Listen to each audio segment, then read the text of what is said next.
বন্ধুরা, আজ আমি বানালাম একটা এপার বাংলার এবং ওপার বাংলার ভীষণ বিখ্যাত সুস্বাদু একটা রেসিপি। আমাদের আজকের রেসিপি গলদা চিংড়ি। আমি আজ বানাবো গলদা চিংড়ির বাটার মশালা, মানে প্রন বাটার মশালা। প্রন বাটার মশালা বানানোর জন্য আমাদের এখানে লাগছে চিংড়ি মাছ। আমি এখানে 5টা চিংড়ি মাছকে ভালো করে ধুয়ে বেছে পরিষ্কার করে নুন হলুদ মাখিয়ে নিয়েছি। আর এটা বানানোর জন্য আমাদের এখানে লাগছে সর্ষে আর পোস্ত বাটা। আমি এখানে ব্যবহার করছি সাদা শস্য আর পোস্ত। আমি এখানে সাদা শস্য, পোস্ত এবং কাঁচা লঙ্কা সুন্দর করে বেটে একটা পেস্ট বানিয়ে নিয়েছি। প্রন বাটার মশলা বানানোর জন্য আর লাগছে এখানে কাজু আর কিশমিশের একটা পেস্ট। এবং রান্নায় তো নুন, চিনি আর হলুদ তো লাগেই, আর লাগছে কয়েকটা চেরা কাঁচা লঙ্কা। আশা করি তোমাদের প্রত্যেকের এই রেসিপিটা ভীষণ ভালো লাগবে।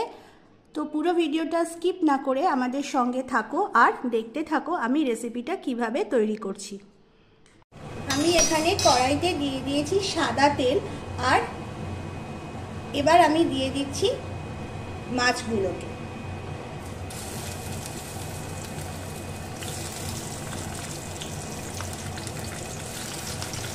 আমি এখানে চিংড়ি মাছগুলোকে ভীষণ ভালোভাবে দেখো তোমরা সাঁতলে নিয়েছি।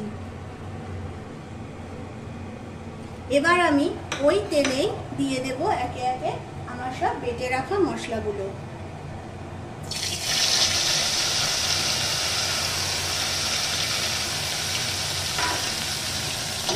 এবার আমার মশলা এখানে কষানো একদম কমপ্লিট। এবার আমি ভেজে রাখা চিংড়িগুলোকে এর মধ্যে দিয়ে দিচ্ছি।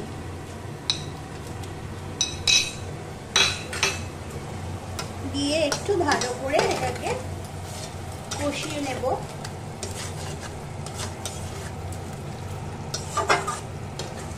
এর মধ্যে অ্যাড করছি দুধ।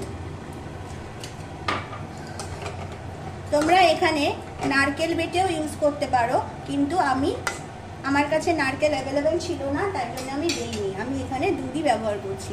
আর এর মধ্যে দিয়ে দিচ্ছি আমি কাজু আর কিশমিশের যে পেস্টটা আমি বেটে তৈরি করে রেখেছিলাম সেই পেস্টটা।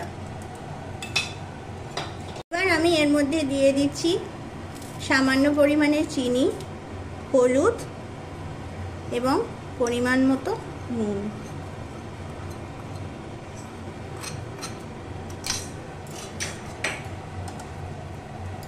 আর দিয়ে দেবো এর মধ্যে যে চেরা কাঁচা লঙ্কাগুলো ছিল সেই চেরা কাঁচা লঙ্কাগুলো দিয়ে এবার আমি এটাকে কিছুক্ষণ ঢাকা দিয়ে রেখে দেব।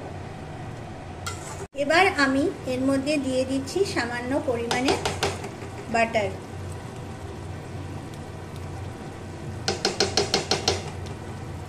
এর মধ্যে দিয়ে দিচ্ছি সামান্য পরিমাণে ফ্রেশ ক্রিম। আর দিয়ে দেবো এর মধ্যে শুকনো তাওয়ায় নেড়ে নেওয়া কাসুরি মেথি। কাসুরি মেথিটাকে আমি শুকনো তাওয়ায় নেড়ে হাত দিয়ে ক্রাশ করে নিয়েছি। এবার এটাকে দিয়ে দিচ্ছি এর মধ্যে। মানে আমাদের একদম রেডি গরম গরম প্রন বাটার মশালা। বন্ধুরা, আমাদের এখানে একদম গরম গরম প্রন বাটার মশালা সার্ভ করার জন্য রেডি। তোমরা এই রেসিপিটা বাড়িতে ভাত, পোলাও অথবা ফ্রাইড রাইসের সাথে ট্রাই করতে পারো। আর আমার এই রেসিপিটা তোমাদের কেমন লাগলো তোমরা কিন্তু আমাকে কমেন্ট করতে একদম ভুলো না। আর আমাদের সাথে তোমরা প্লিজ থাকো। আর আমি আবারও আসবো একটা নতুন রেসিপি নিয়ে। ততক্ষণ আমার সমস্ত রেসিপি তোমরা বাড়িতে ট্রাই করতে থাকো। ভালো থাকো, সুস্থ থাকো। টাটা, আজ এই পর্যন্তই।